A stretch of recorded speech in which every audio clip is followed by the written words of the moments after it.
Bom dia, pessoal. Bom dia para todo mundo. Hoje é dia 18 de setembro de 2025, são 7 horas e 1 minutinho. E olha, eu vou pedir desde já a sua atenção, porque hoje nós temos matéria muito importante para apresentar para vocês aqui nessa edição do Desperta.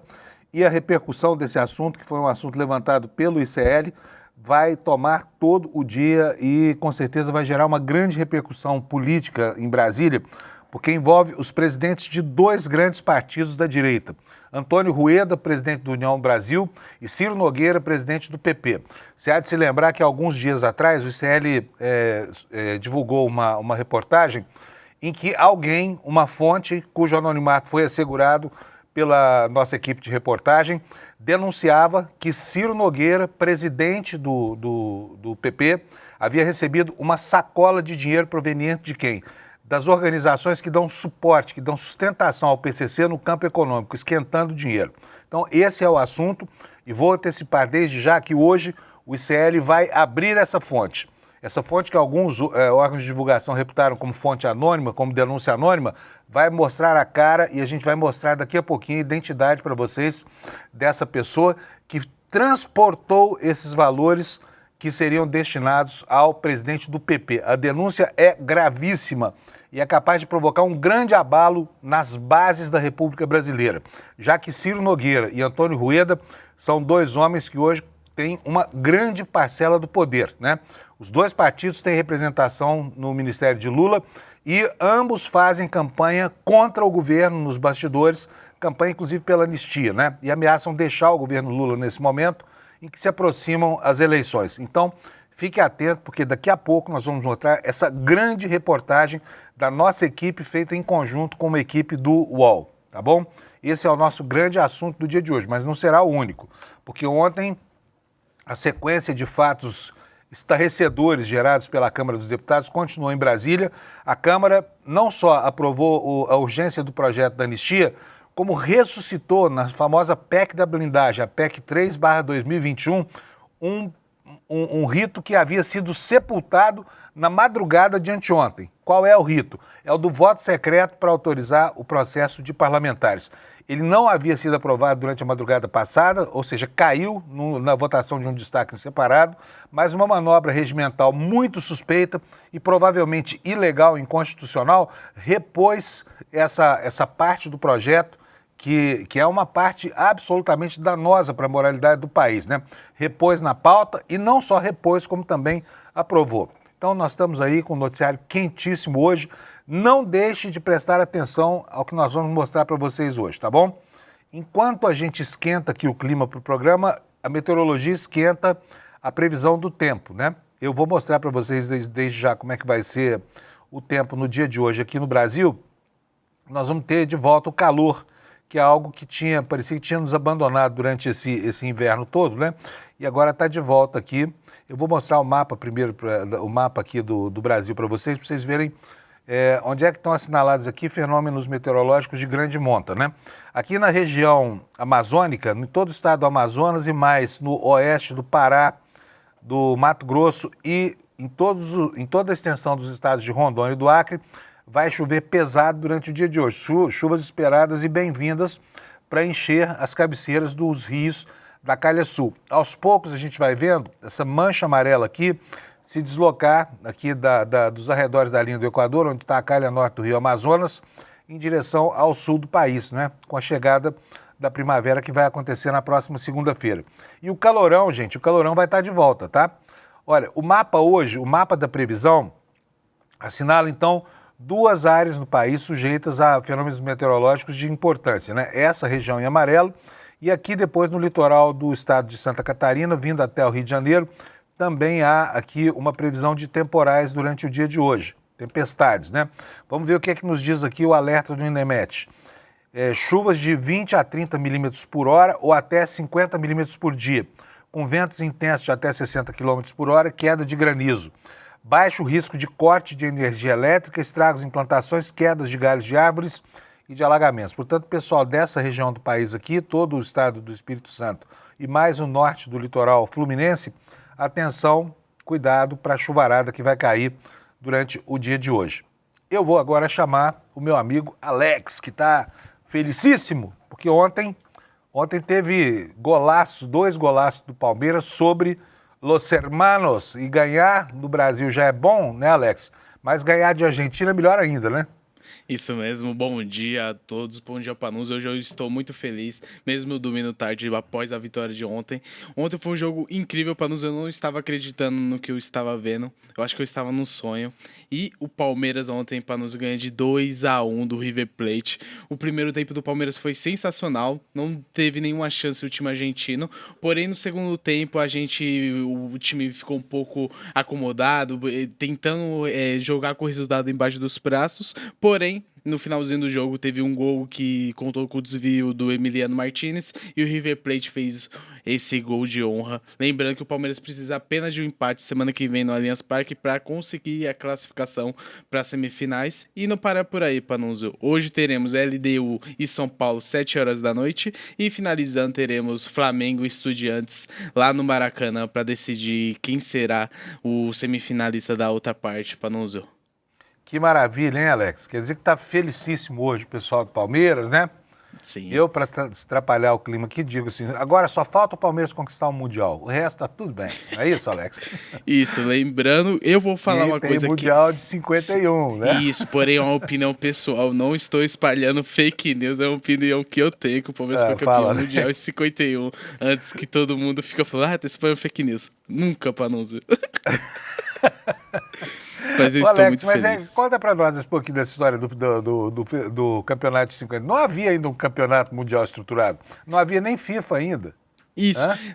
Isso, Panzo. Lembrando que o campeonato de 51 foi porque o Brasil tinha levado perdido para o Uruguai na Copa do Mundo, então decidiram fazer um torneio para tentar retornar, como se diz, o orgulho brasileiro no mundo do futebol. Aí nisso convidou alguns times do mundo inteiro, lá teve o Vasco, se eu não me engano, outros clubes, e o Palmeiras chegou na final e teve 2 jogos. Ele empatou 1-1 contra a Juventus e ganhou o outro. E nisso o Palmeiras foi anunciado o primeiro campeão mundial, tanto que nos jornais naquela época e a população brasileira decretou. E aquilo que o pessoal fala que a FIFA não era criada, Panunzio, antes disso o futebol foi criado e a FIFA não existia. Então, se for levar isso em conta, muitos clubes brasileiros só foi fundado depois. Por exemplo, o Corinthians em 1990, que foi o primeiro título relevante. Então, é só uma opinião sem ser clubista aqui, Panunzio.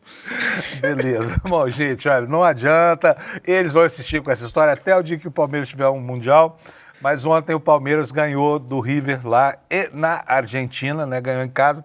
Mas também o time já era favorito até para esse jogo, né? Porque o River está numa fase ruim, né, o Alex? Sim, o time do River Plate está passando por uma fase e ontem tinha quase 85 mil pessoas, o estádio estava fervendo e aquele gol do Gustavo Gomes logo no início acho que tirou um pouco o ânimo do clube argentino e fez essa vitória grande, enorme pro Palmeiras, Panunzio. Pois é, eu só acho engraçados os nomes dos times argentinos. Racing, né, que é Racing. Talheres. Mas Talheres é espanhol, né? Mas o River Plate, por exemplo, é Rio da Prata, né? River Plate. Por que os argentinos têm tanto gosto assim por americanizar, né? Será que pode ser que os fundadores eram ingleses, Panunzio? Acho que pode ser por isso, se eu não me engano. Não sei por que é não, mas é uma boa história pra você levantar e contar pra gente amanhã, viu, Alex? Sim, eu vou apurar. Por que será que os argentinos gostam tanto de nomes estrangeiros, né? Gostam tanto de anglicanizar os nomes dos times e dos estádios de futebol também, né? Isso, o Alex vai contar pra gente amanhã, hein? Pode deixar. Olha, hermanos, nosotros estamos muy aburridos, pero, né, um pouco alegres também.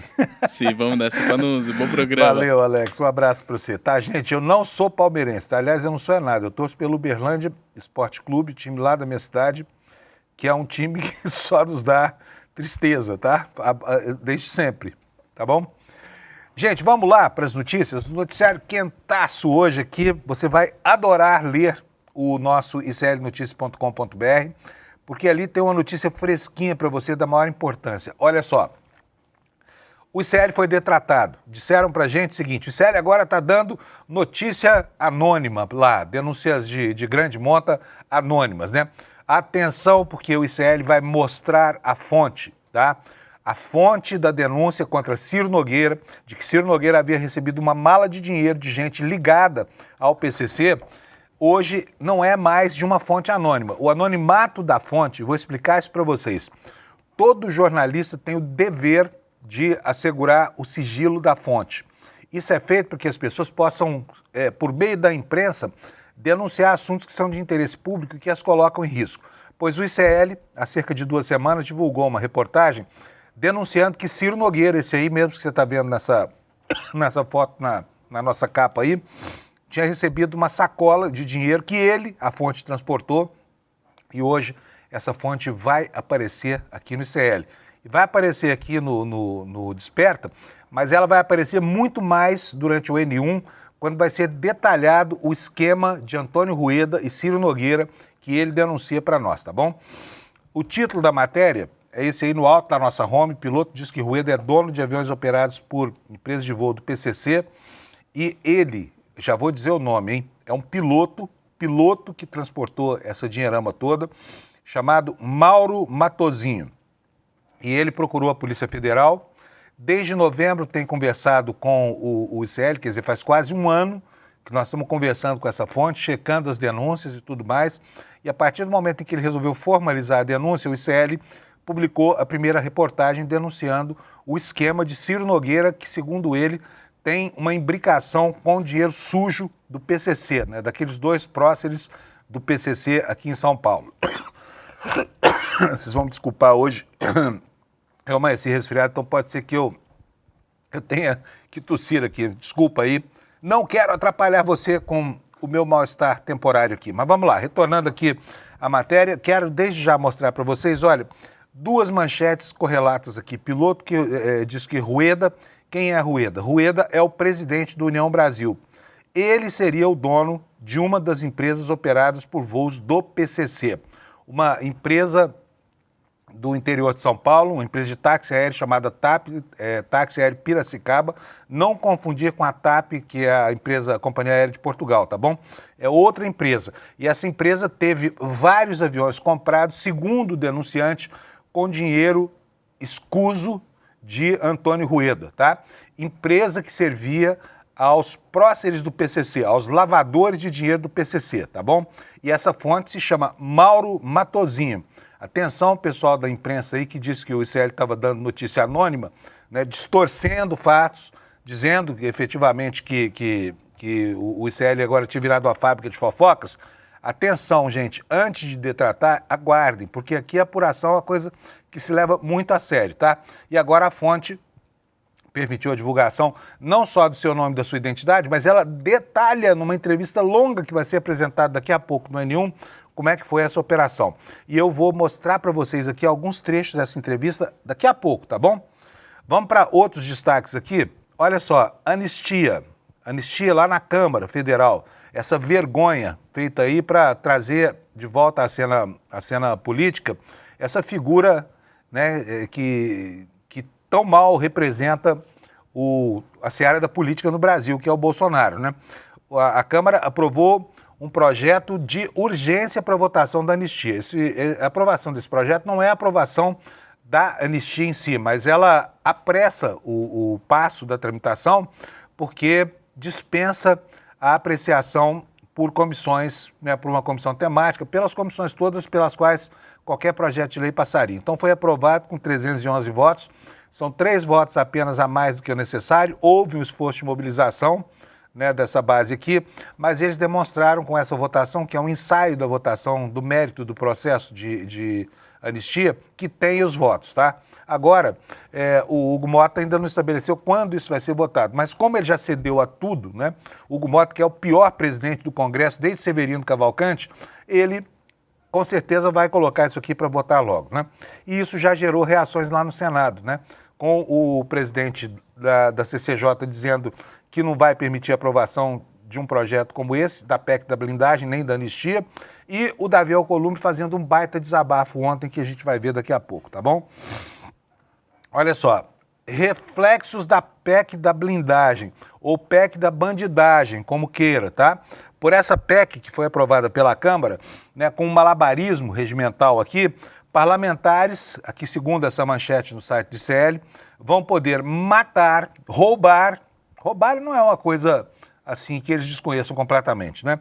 estuprar sem que sejam presos ou sequer processados. Olha só a gravidade desse instituto que eles estão trazendo de volta, né, que foi banido da legislação brasileira em 2001. O Congresso já teve esses poderes. Deu tão errado que o Congresso mesmo tomou a iniciativa de restringir as próprias prerrogativas. E agora o Centrão, misturado com a nata do lixo do bolsonarismo, traz de volta essa ameaça para nós de tornar inimputáveis bandidos que são detentores de mandato parlamentar. Ao invés de sanear moralmente o poder legislativo, o que os deputados fazem é trancar o espaço, transformar a Câmara e o Senado em vale-acoltos de bandidos. Imagino aqui o nível de inquietação daqueles parlamentares que são honestos, que são muitos também, tá? Não sei se são a maioria, se são a minoria, mas eu, se fosse colega de um deputado ou de um senador que quer acobertar a participação dele em crimes graves, né? Como, por exemplo, desvio de recursos do orçamento, atropelamentos, né? Assassinatos, feminicídio, agressão à mulher, tudo isso fica sobrestado caso essa PEC passe como está, né? E o Lula, em entrevista à BBC, falou um pouco também sobre esse clima lá na relação do governo com o Congresso, falou sobre anistia, daqui a pouco a gente vai ver também, tá? Olha só, o Caetano Veloso se manifestou sobre a PEC da bandidagem, né? PEC da bandidagem, a gente chama de PEC da blindagem, mas PEC da bandidagem é um nome melhor, porque o objetivo disso é esconder bandidos da justiça, tá? Quer dizer, o sujeito tem uma vida criminosa, vai lá, faz uma campanha regada a muito dinheiro, compra os votos, vira deputado e está inelegível. Tá? É como usar um colete à prova de processo, sabe? Ele fica invulnerável, a justiça não pode nada contra ele caso essa anistia indecorosa entre em vigor. Olha, o Flávio Dino, nosso superministro lá do Supremo Tribunal Federal, também reagiu, né, a essa empreitada criminosa do Congresso, né? Sobre o avanço da PEC da blindagem e está acelerando o julgamento sobre as emendas parlamentares lá no Supremo Tribunal Federal. Vamos ver o que disse o Flávio Dino daqui a pouco, tá bom?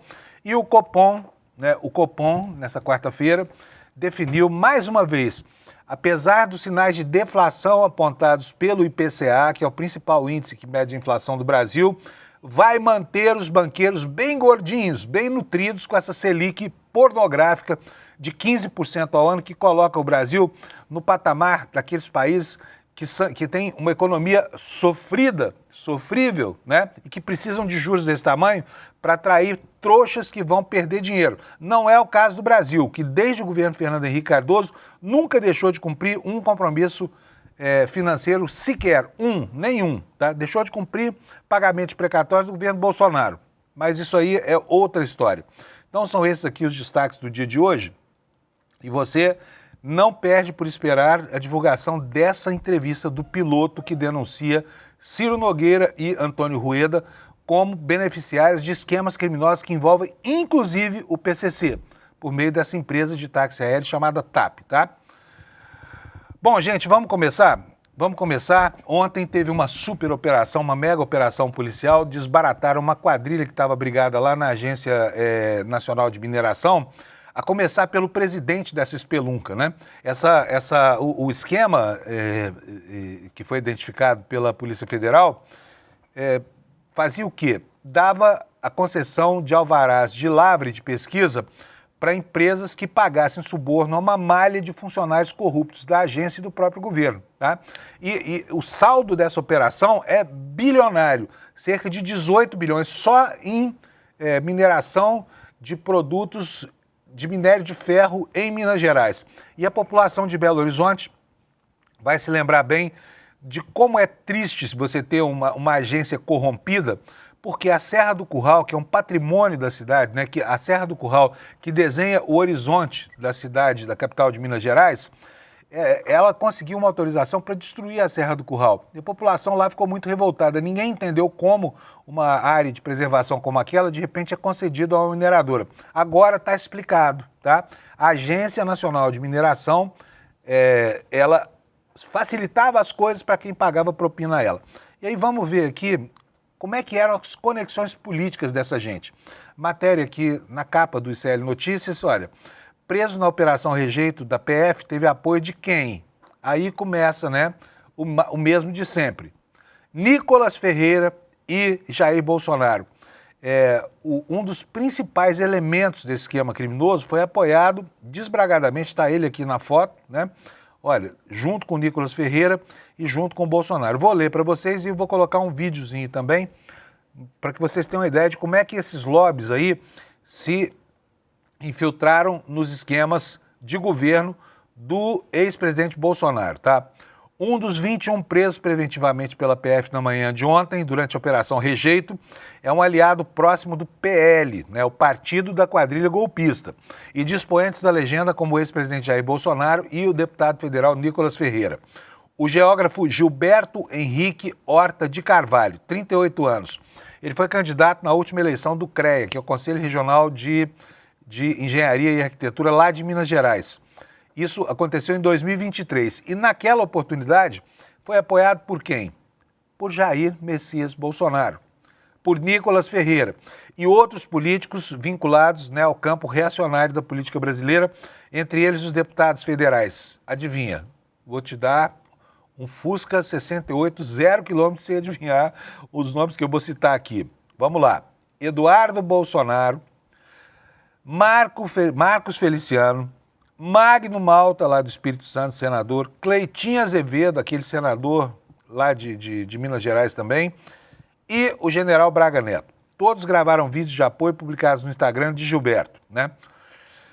Carvalho acabou sendo derrotado na eleição do Conselho. Segundo a investigação da PF, desde antes da disputa, ele já estaria envolvido com uma organização criminosa que fraudava licenças ambientais, corrompia servidores e lavava dinheiro para a exploração de minério em Minas Gerais, com lucros de 1,5 bilhão e projetos avaliados, como eu disse antes, em 18 bilhões. Em um desses vídeos, o Bolsonaro pessoalmente aparece pedindo votos para esse cara, o Carvalho, dizendo que era necessário votar certo com conservadores e que era preciso tirar a esquerda de um órgão dominado há 30 anos, né, supostamente pela esquerda. O que não é verdade. Esse órgão era dominado pela nata da corrupção no Brasil.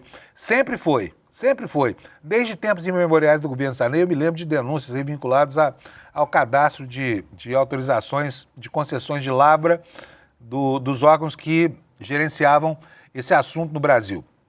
A Justiça Federal determinou a prisão preventiva de Carvalho, o bloqueio dos bens e a suspensão das atividades de empresas em que ele atuava como sócio, né? E procurada a assessoria de imprensa do PL, para variar, não se manifestou. Acho que eles devem estar muito ocupados lá com denúncias, são tantas denúncias contra a gente do PL que não dá tempo de atender todo mundo, né? Enfim, a reportagem não conseguiu também contato com a defesa do Carvalho. O texto será atualizado, posicionamentos serão recebidos aqui, se houver interesse deles, obviamente. A Operação Rejeito segue em andamento, policiais federais estão em escritórios e órgãos públicos de Belo Horizonte. Os presos poderão responder por crimes ambientais, corrupção ativa e passiva, lavagem de dinheiro, usurpação de bens da União, organização criminosa, violação de sigilo funcional e embaraço às investigações. Ou seja, é de A a Z quase todo o Código Penal, tá? Agora vamos ver aqui como é que foi o envolvimento dele, né? O mito, o homem que, enfim, era o farol do golpe no Brasil, Jair Messias Bolsonaro, em apoio a esse picareta da máfia que atuava lá na Agência Nacional de Mineração. Põe para nós o vídeo, por favor, Alex. Olá pessoal, estamos aqui com o nosso presidente Jair Messias Bolsonaro, tratando de um fato muito importante, que é as nossas eleições para o Conselho de Engenharia em todo o Brasil, onde o Alírio é candidato ao Confea e eu sou candidato a presidente do CREA Minas. Nós temos que trabalhar para tirar a esquerda de um órgão que é dominado há 30 anos. Então a gente está aqui com o nosso presidente nos apoiando para essa eleição, que vai ocorrer dia 17 de novembro, online, no site www.votaconfea.com.br. Contamos com seu apoio para Alírio no Confea e Gilberto na presidência do CREA Minas. Ninguém no mundo todo tem o potencial que nós temos em recursos minerais. Votem certo, vote com conservadores, pessoas de direita, que vai revolucionar de verdade esse setor tão importante para todos nós. Boa sorte a vocês dois e você, eleitor, compareça. Como diz o Bolsonaro, vote certo porque sempre dá errado, né? Vote certo em pessoas de direita e o resultado é esse que você viu aí, né? Portanto, tá aí o Bolsonaro, não sei se ele sabia quem era essa gente ou não, provavelmente nem sabia, mas está aí o que é esse movimento falso moralista, né, que diz que acaba com a corrupção, quando na verdade está apenas fomentando, né? Gente, agora vamos falar de pilantragem política. Sai do noticiário policial para ir para o noticiário da bandalheira política que está acontecendo lá em Brasília, né? Está aqui para vocês a manchete de outra matéria no site do ICL, urgência da anistia aprovada com 311 votos, 3 a mais do que o necessário, tá bom? Para aprovar uma emenda constitucional, não é o caso da anistia, quer dizer que é muito voto, tá? E travou a pauta de projetos sociais. A Câmara abriu a sessão apenas para votar a urgência da anistia e deixou de lado propostas como o pacote da segurança pública e a isenção do imposto de renda. Embora ontem tenha sido aprovado também um outro projeto bastante importante, que foi aquele que dá isenção na cobrança das tarifas de energia elétrica para pessoas que fazem parte da base da pirâmide econômica brasileira, tá bom? O que nos conta o Kleber Lourenço aqui no site do ICL? A Câmara aprovou na noite desta quarta o regime de urgência para tramitação do projeto de anistia ligado aos atos de 8 de janeiro. O requerimento foi aprovado por 311 votos a favor, 166 contrários e 7 abstenções, permitindo que o mérito seja analisado diretamente pelo plenário sem passar por comissões. A votação representou uma derrota fragorosa para o governo e expôs a fragilidade, mais uma vez, né, da base aliada no Congresso Nacional. A sessão foi conduzida por Hugo Mota e acentuou o desgaste do Palácio do Planalto. O presidente da Câmara abriu os trabalhos exclusivamente para a votação da urgência da anistia e logo após a deliberação encerrou a sessão sem apreciar outros projetos que estavam sendo aguardados pela sociedade, esses sim, realmente importantes. A atitude foi vista como uma humilhação para o governo, que acreditava que Mota conseguiria barrar ou ao menos adiar o tema. Entre as propostas que ficaram de fora estavam o pacote da segurança pública voltado ao combate ao crime organizado e a ampliação da faixa de isenção do imposto de renda, promessa do governo e demandada por milhões, por 20 milhões de brasileiros. Nos bastidores, os deputados afirmam que já existe um acordo costurado para que Paulinho da Força, do Solidariedade de São Paulo, assuma a relatoria do processo. O plano é que ele apresente um substitutivo até esta sexta-feira, amanhã, né, que não concederia anistia plena, mas reduziria penas aplicadas, inclusive ao ex-presidente Jair Bolsonaro. A previsão é de que esse novo texto seja colocado em votação na próxima semana como forma de acomodar pressões da base bolsonarista e também de setores do Centrão.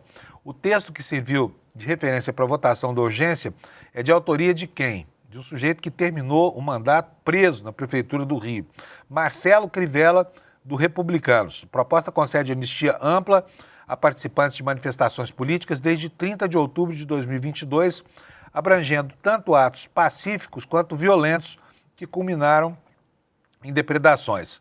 A amplitude do projeto gerou forte repercussão em plenário, com parlamentares contrários gritando sem anistia e alertando para os riscos de esvaziar a responsabilização criminal. A aprovação da urgência explicitou a força da articulação entre o Centrão e a extrema-direita, que se uniram para priorizar essa pauta de anistia em detrimento de propostas que têm um impacto direto muito mais relevante na vida da população.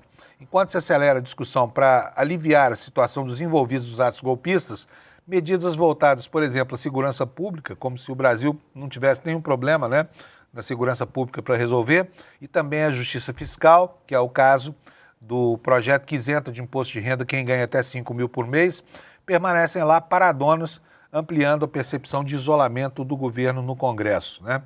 E, bom, é preciso lembrar que ontem, pelo menos, houve uma vitória, né? Houve uma vitória. Uma vitória que foi a aprovação do projeto que prevê isenção das tarifas de energia elétrica para quem consome até 80 kWh por mês, pessoal que está na base da pirâmide social. É um projeto muito relevante que afeta a vida positivamente, né, de 60 milhões de pessoas. Projeto do governo que foi aprovado ontem pela Câmara dos Deputados, né? Isso foi para quê? Para a Câmara tentar retirar, né, os maus fluidos que pairam sobre ela, desde que eles resolveram partir em defesa declarada de bandido com mandato parlamentar e dessa turba de pessoas que estavam engendrando um golpe de Estado no Brasil, né? Gente, mas o Davi Alcolumbre ontem estava tiririca da vida, estava pé da vida com essa história de anistia, principalmente com o comportamento indecoroso de certas pessoas, né, especialmente da família Bolsonaro. Ele fez uma referência, não citou o nome não, mas fez uma referência muito dura ao trabalho do lesa pátria Eduardo Bolsonaro, o famoso Bananinha. Ele também não falou do apelido do Eduardo Bolsonaro. Mas vamos ver o desabafo do Alcolumbre ontem. Roda para nós, Alex, depois a gente fala sobre as notícias que estão em volta desse desabafo. E é a primeira vez que eu vou falar disso, e eu vou ter que falar agora a partir de toda semana, para mim não ficar ausente, de ver um deputado federal do Brasil, eleito pelo povo de São Paulo, lá nos Estados Unidos, instigando um país contra o meu país. Nunca falei sobre isso. Mas agora está na hora de começar a falar também. Não dá, com todo respeito, para eu aceitar todas essas agressões calado. Então, nos Estados Unidos dizendo que o Donald Trump, o presidente dos Estados Unidos da América, vai enviar novas sanções ao Brasil, ao parlamento, às autoridades, ao judiciário, ao executivo, e com tarifa, cobrando e atrapalhando o Brasil. Então está todo mundo, passando todo mundo um pouco dos limites adequados na boa convivência. Na volta do recesso parlamentar, eu encontrei senadores acorrentados na mesa diretora do Senado, tirando a possibilidade de nós trabalharmos. Então nós estamos, senadores, assim, com muitos problemas ao mesmo tempo. Nós estamos com problemas daqueles que falam que vão obstruir 24 horas por dia para não votar mais nada. Nós estamos com o problema daqueles que não querem votar a legislação porque ficam se atendo aos debates, seja do judiciário, seja de impeachment de ministro supremo, seja de anistia. Então está impossível, isso aqui é um desabafo, está impossível tentar contornar situações como essa de uma reunião da mesa diretora do Senado Federal para a gente tratar a questão dos terceirizados, que é plenamente viável e possível. Mas não consegue reunir porque todos os dias, de manhã, de tarde, de noite, aparece alguém com alguma ideia, criando algum problema, criando algum transtorno, agredindo alguém, ofendendo alguém, puxando um assunto que não é o assunto do Brasil. E aí a gente não consegue, de fato, resolver esses problemas que a gente precisa deliberar da pauta do Senado, da mesa diretora, das conversas nas comissões. A gente está sendo atropelado e dragado por uma mesma conversa desde a última eleição. Pois é, ele falou bem, né? Ressaltou bem. Primeira vez que falou, mas tá uma zona mesmo, você concorda? Principalmente assim, é mimimi demais, sabe? Questões que são questiúnculas, na verdade, que tomam o espaço de grandes temas nacionais, e o Congresso está se atrapalhando aí, né? Porque não consegue, efetivamente não consegue trabalhar por conta das suas próprias contradições. E mais, por conta da atuação desbragada dessa gente indecorosa que compõe a extrema-direita do parlamento, né? Então, muita razão aí, assiste ao presidente do Senado. E aqui nós temos uma manchete que fala já sobre a consequência desse desabafo no site do G1. Depois desse desabafo com críticas a Eduardo Bolsonaro, o Alcolumbre faz uma reunião com senadores para aplicar lá um freio de arrumação, né? O presidente do Senado diz que o filho do ex-presidente está nos Estados Unidos instigando contra o meu país, como você viu aí, né? E mandou recados também ao pessoal do PL. O que diz aqui a reportagem? Após criticar em plenário o deputado federal Eduardo Bolsonaro, a quem acusou de instigar os Estados Unidos contra o Brasil, o presidente do Senado, o senador Davi Alcolumbre, fez uma reunião improvisada com líderes da casa para reclamar de comentários feitos sobre a ausência dele na sessão de terça-feira, anteontem. Ao presidir a sessão, Alcolumbre disse que não aguentava mais essas pressões calado, que não aguentaria mais essas agressões calado. Eduardo Bolsonaro está lá nos Estados Unidos desde fevereiro, tem atuado o tempo todo, né, como um bom lesa-pátria que é, para que o presidente Donald Trump pressione o Brasil em relação ao julgamento de Bolsonaro pelo Supremo Tribunal Federal. Na terça-feira, supremo absurdo, né? O partido de Ciro Gomes, o homem que hoje está sendo acusado aqui no ICL e também no UOL de receber dinheiro do PCC, não é pouca coisa, tá bom? O PP e outros partidos, né, estão atuando para dar guarida a esse pessoal, tá bom? Eduardo Bolsonaro foi nomeado líder da minoria, não é um atrevimento? Fala sério, que desonra para esse parlamento, sabe? Ulisses Guimarães tinha razão quando ele fala que a melhor legislatura, a melhor composição da casa parlamentar, tanto o Senado quanto a Câmara, era a do momento presente. Ou seja, no futuro sempre seria pior essa previsão parece que vai se configurando, né, com o passar do tempo. Porque nunca um Congresso foi tão vazio de qualidades quanto esse que está aí. E tão cheio de problemas no campo da moral e do respeito à legislação como esse que está aí. Vamos lá. No que foi traduzido por participantes como um momento de desabafo do senador, Alcolumbre reiterou a insatisfação com comentários de que ontem havia fugido do plenário. Na terça-feira, ele não conduziu a sessão, tá? Um senador que acompanhou a reunião disse que a reação de hoje, no caso ontem, né, foi um freio de arrumação. Alcolumbre mandou um recado para Valdemar, disse para os senadores do PL que avisem Costa Neto que o dirigente não é senador e que não haverá paralisação da pauta. Pouco antes da reunião, Davi Alcolumbre comunicou ao presidente da Comissão de Constituição e Justiça, Otto Alencar, do PSD da Bahia, que o relator da PEC das prerrogativas no colegiado, a PEC das prerrogativas é a maneira como o G1 trata a PEC da bandidagem, tá? Então, que o relator dessa PEC será escolhido pelo próprio senador Otto Alencar. Alcolumbre não fará a indicação, é o que nos diz aqui o site do G1. Agora, com essa atitude de mandar a PEC para a Comissão de Constituição e Justiça, na verdade, o senador Davi Alcolumbre está dizendo que não tem nenhuma pressa de fazer andar esse processo dentro do Senado, tá? E o Otto Alencar, um parlamentar bastante sério, ele já antecipou sua posição. Diz que não vai pautar esse assunto lá. Vamos ver até que ponto conseguem resistir, né? Porque a pressão é uma pressão gigantesca, tá bom? Vamos lá, gente, olha, qual foi a consequência dessa PEC da bandidagem que a Câmara aprovou lá? Olha só, está aqui no jornal Estado de São Paulo agora, chamam de PEC da blindagem, quer dizer, uns chamam de PEC de não sei o que, outros é PEC da bandidagem mesmo, ou PEC da blindagem. Está travando 36 inquéritos no Supremo Tribunal Federal que foram instaurados contra 108 parlamentares, 108. Isso dá mais de 1/5 do total de deputados e senadores, né? Do total de deputados, vamos tirar o Senado daqui por enquanto. Mas 1/5 significa que de cada 5 parlamentares, um está implicado em algum escândalo e vai ser beneficiado por essa proposta, né, de dificultar o processo de parlamentares, de bandidos com mandato parlamentar. Aprovado pela Câmara por 344 votos contra 133, a proposta segue no Senado, obrigando o Supremo a pedir aval do Congresso para processar deputados e senadores em casos que envolvem até suspeitas de desvio de emendas. E não só, né? Pode ser caso de estupro, por exemplo, pode ser feminicídio, tudo depende da mesma autorização, né, a partir do texto aprovado pela Câmara. O que mais nos diz aqui o texto do Estadão? A PEC da blindagem, aprovada nesta terça 16 pela Câmara, pode atingir 36 inquéritos que envolvem 108 parlamentares no Supremo Tribunal Federal. Pela redação atual, esses casos só poderão avançar para se tornarem ações penais com o aval do Congresso. A proposta beneficia diretamente Eduardo Bolsonaro, do PL de São Paulo, né? E alcança tanto aliados do governo quanto opositores, especialmente em investigações sobre desvio de grana das emendas parlamentares. O texto articulado pelo Centrão, como eu já disse, foi aprovado por 344 contra 133, seguiu para o Senado, onde nós já vimos a repercussão, tá bom?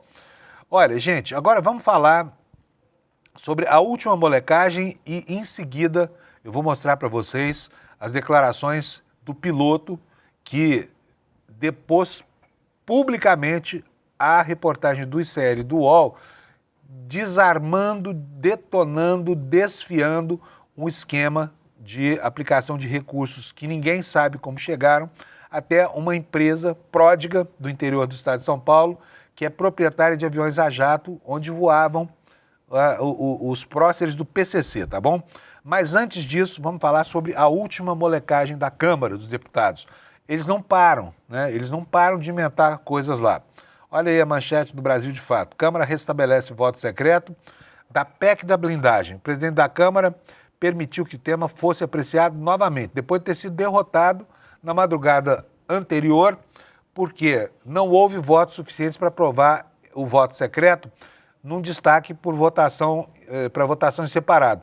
Mas o fraco Hugo Mota, que abriu as pernas para o Centrão e para a extrema-direita, foi ele o articulador dessa manobra vergonhosa, que vai acabar no Supremo e vai acabar caindo por lá. Mas vou contar para vocês do que trata.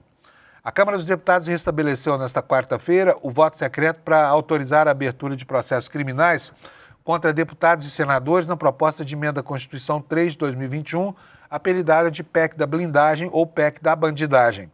Com 314 votos favoráveis e 168 contrários, a proposta estabelece que deputados e senadores somente poderão, e presidentes de partido, preciso lembrar aqui, né? Só poderão ser processados criminalmente após um aval da Casa Parlamentar, Câmara ou Senado. Texto que seguiu para o Senado. O relator da PEC, deputado Cláudio Cajado, do PP da Bahia, apresentou emenda aglutinativa para retomar o texto original sobre o voto secreto, excluído durante a madrugada, tá? Derrotado durante a madrugada.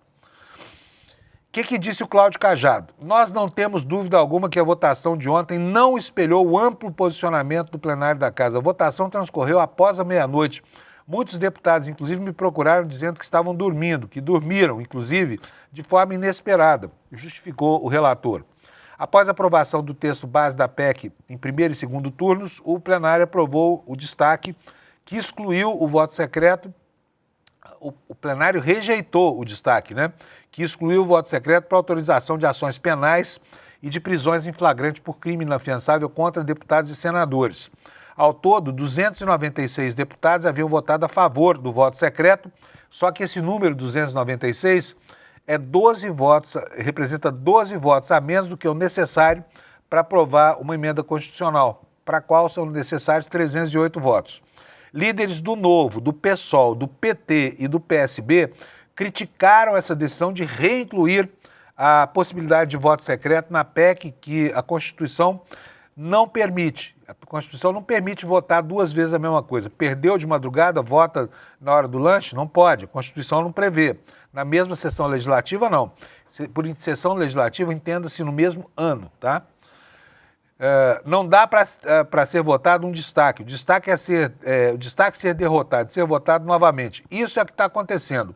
Para nós é uma afronta à Constituição. O artigo 60, parágrafo 5º, estabelece que a matéria constante da proposta de emenda rejeitada ou havida por prejudicada não pode ser objeto de nova proposta na mesma sessão legislativa, argumentou o deputado Lindbergh Farias, que é o líder do PT. Molecagem brava da turma do Hugo Mota, patrocinada pelo senador Hugo Mota.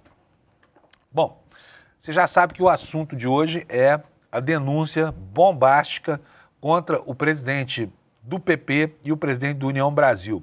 Nós apresentamos, como eu disse para você que não estava aqui na abertura do programa, faz 2 semanas o ICL, 2 ou 3 semanas o ICL botou no ar uma denúncia de uma fonte cuja identidade havia sido resguardada, que contava ter levado uma sacola de dinheiro para o senador Ciro Nogueira. Muita gente na imprensa criticou a reportagem porque o ICL não apresentou a fonte. Não apresentou por quê?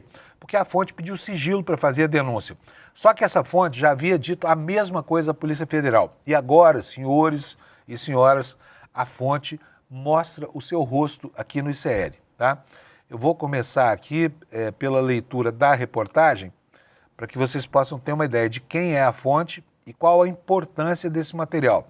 Depois eu vou mostrar para vocês alguns trechinhos da entrevista que você vai ver daqui a pouco no N1, tá? Uma longa entrevista em que esse piloto detalha detalhes do que sabe em relação ao envolvimento de 2 presidentes de partidos no Brasil, 2 partidos importantíssimos, União Brasil e PP, como eles se envolveram com o mesmo esquema financeiro que dá sustentação a grupos criminosos ou máfias, como o PCC, tá bom?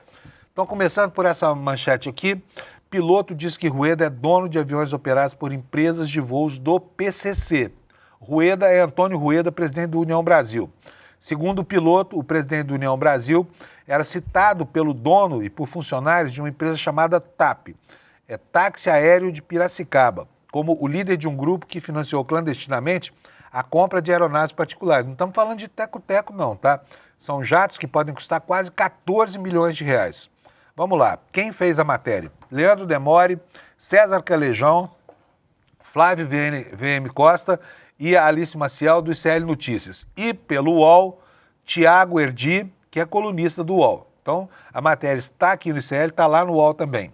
E ela diz o seguinte: um piloto que transportava regularmente a dupla que liderava um mega esquema de lavagem de dinheiro que atendia ao PCC, afirmou em depoimento à Polícia Federal que o presidente do União Brasil, Antônio Rueda, está entre os verdadeiros donos de 4 dos 10 jatos executivos operados por uma empresa de táxi aéreo. Em entrevista exclusiva ao ICL Notícias, Mauro Capucci Matosinho, esse que diziam por aí que era uma fonte anônima, que tinha feito denúncia anônima. Não, ele se chama Mauro Capucci Matosinho, tem 38 anos e foi ele quem disse que Rueda era citado pelo chefe dele, o dono dessa tal TAP lá do interior de São Paulo, como líder de um grupo que tinha muito dinheiro e que precisava gastar na compra de aeronaves avaliadas em dezenas de milhões de dólares. Havia um clima de boom de crescimento na empresa, diz o piloto, e isso foi justificado como sendo um grupo muito forte, encabeçado pelo Rueda, que vinha com muito dinheiro que precisava gastar. Então a aquisição de várias aeronaves foi financiada por esse grupo cheio de grana, precisava gastar o dinheiro. Foi o que disse o piloto Matosinho na entrevista gravada em vídeo, que nós vamos exibir na íntegra daqui a pouco. Rueda nega ser o dono dos aviões e falou o que fala todo político que se vê numa situação como essa. Diz o seguinte: repudio com veemência qualquer tentativa de vincular meu nome a pessoas investigadas ou envolvidas com prática de algum ilícito, afirmou ele em uma nota oficial. O presidente da União Brasil disse que sim, que já voou em aeronaves particulares em voos fretados por ele ou como convidado, mas nunca participou da compra de aeronaves e que costuma realizar seus deslocamentos em voos comerciais. Esse aqui é o piloto, que vai nos dar a entrevista daqui a pouco no N1, tá bom? Bom, vamos lá. O que disse o piloto? A história que eu contei para vocês, eu repeti para a Polícia Federal. Tudo isso está consubstanciado já em depoimento prestado por ele à Polícia Federal. A reportagem teve acesso ao depoimento que foi prestado por ele 17 dias atrás no aeroporto Catarina, que fica aqui na periferia de São Paulo, fica em São Roque, antes que ele pedisse demissão dessa empresa, da TAP. Matosinho entrou na Táxi Aéreo Piracicaba em 2023, saiu de lá 2 semanas atrás, depois de transportar parentes de quem? Dessa dupla aqui, olha.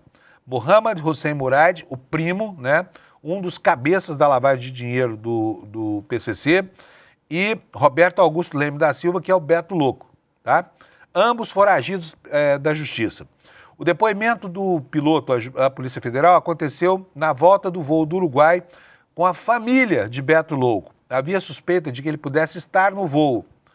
O piloto, que se diz indignado pelo conteúdo das conversas que presenciou, procurou o ICL Notícias pela primeira vez em novembro do ano passado, portanto, há 10 meses.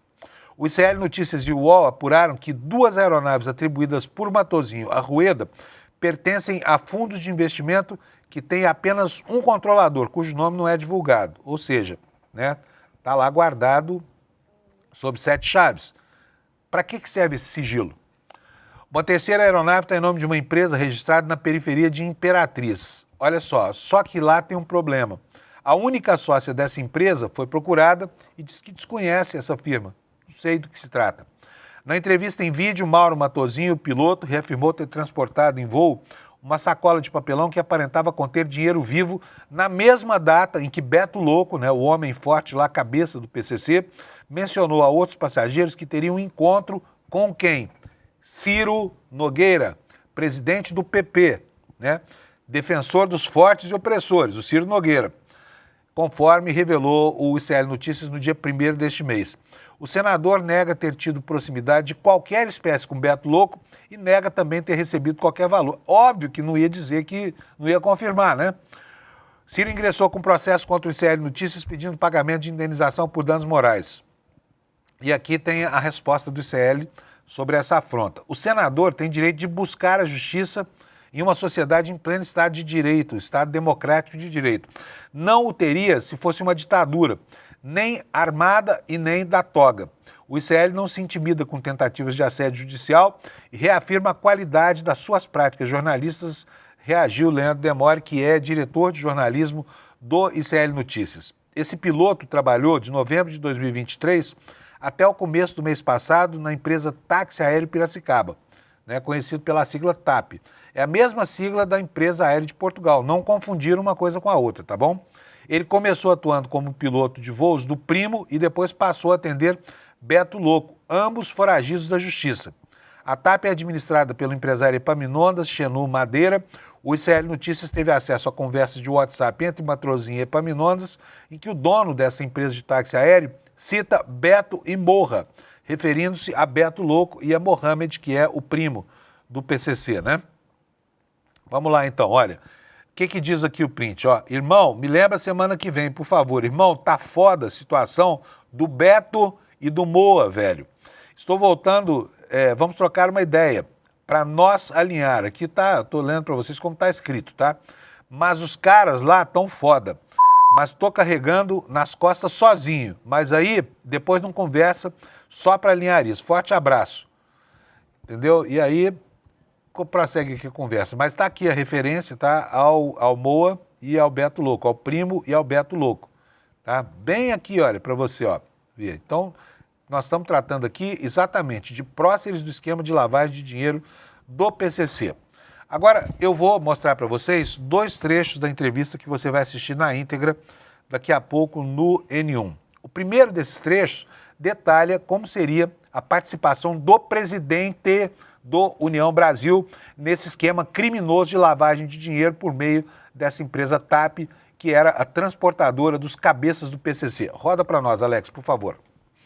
Num voo em agosto do ano passado, Roberto e as pessoas que o acompanhavam corriqueiramente, funcionários da empresa, diretoria, etc., portavam uma sacola de papel. Aquela sacola de papel me foi apontada por pessoas da empresa como uma sacola que deveria ser especialmente cuidada. E esse tipo de comunicação se dava para que nós entendêssemos que ali continha dinheiro. Você fez um vídeo dela que você nos mostrou, é esse dia, dessa sacola. Isso, eu fiz aquele vídeo no intuito de demarcar que eu não estava maluco. Mesmo o vídeo não tendo filmado o conteúdo da sacola, é muito fácil perceber a largura da sacola, a altura do que estava dentro da sacola, o volume de peso daquilo. Você chegou a palpar a sacola também? Eu palpei a sacola, eu levantei a sacola, inclusive fui eu quem tirou a sacola do toalete e coloquei na área dos passageiros no avião. E era, evidentemente, um bloco de alguma coisa deste tamanho,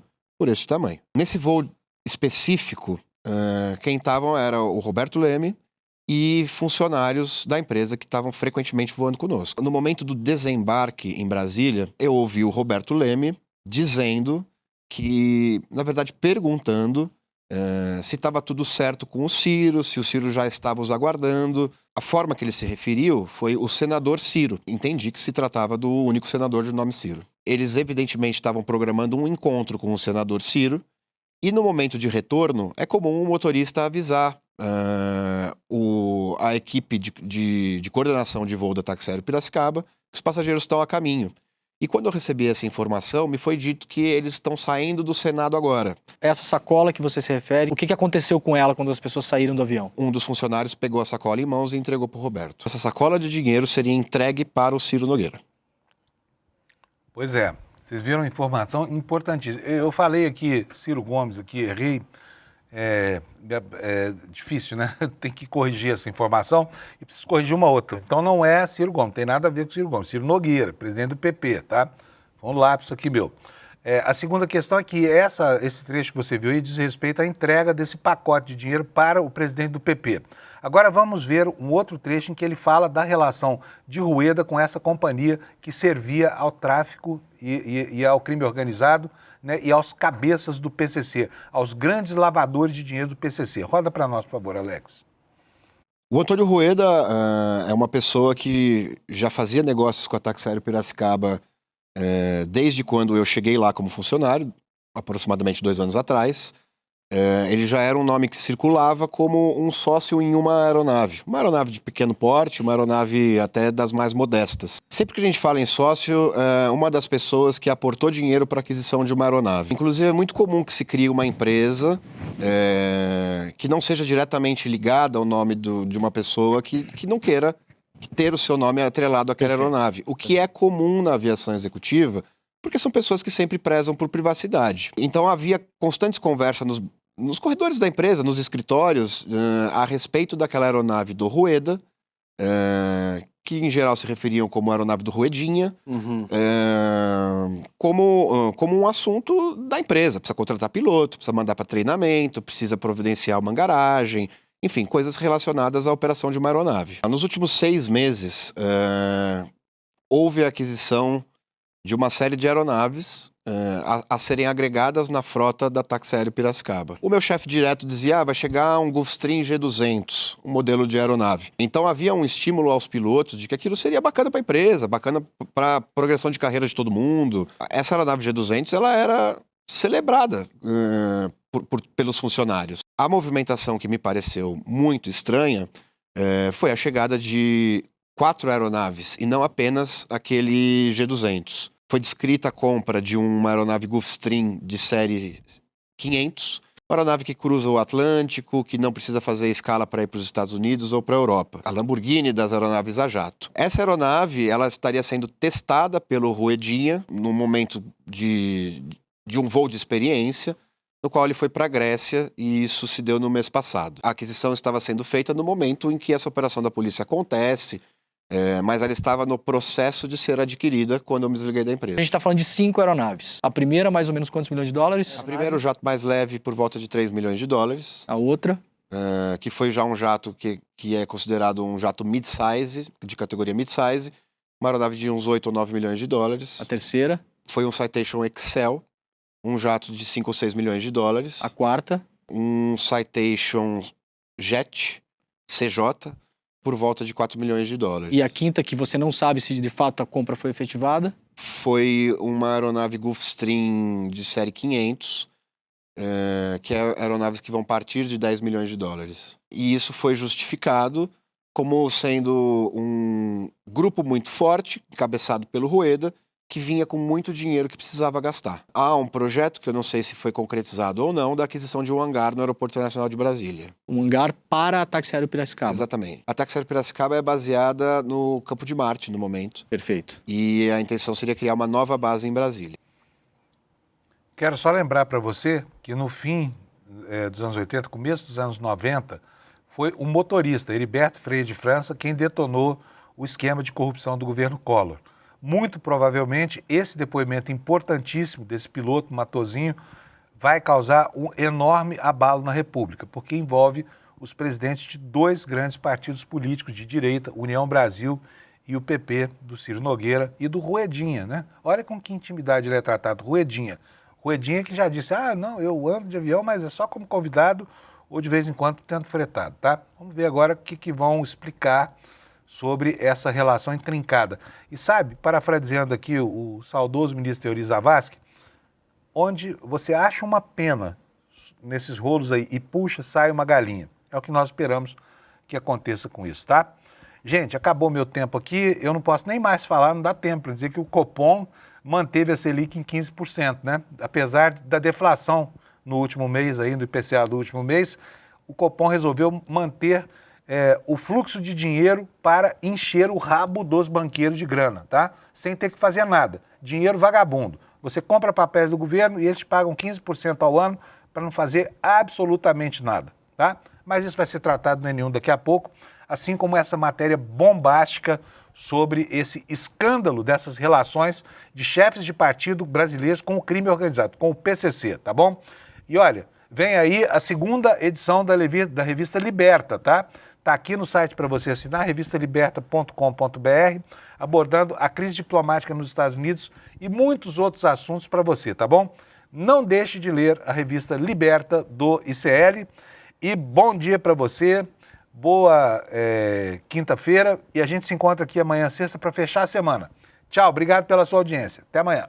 A primeira edição da revista Liberta já nasce histórica. A gente vai mergulhar no julgamento de Bolsonaro e militares de alta patente pela tentativa de golpe de Estado. Teremos artigos inéditos e exclusivos assinados por grandes jornalistas do ICL: Eduardo Moreira, Chico Sá, Heloísa Vilela, César Calejon, Chico Pinheiro, Cristina Serra e muito, muito mais. Quem está por trás do processo? O que é que está em jogo? O que nesse momento revela sobre os limites da nossa democracia? É uma cobertura que você não vai encontrar na grande mídia, com detalhes, profundidade, é a verdade nua e crua.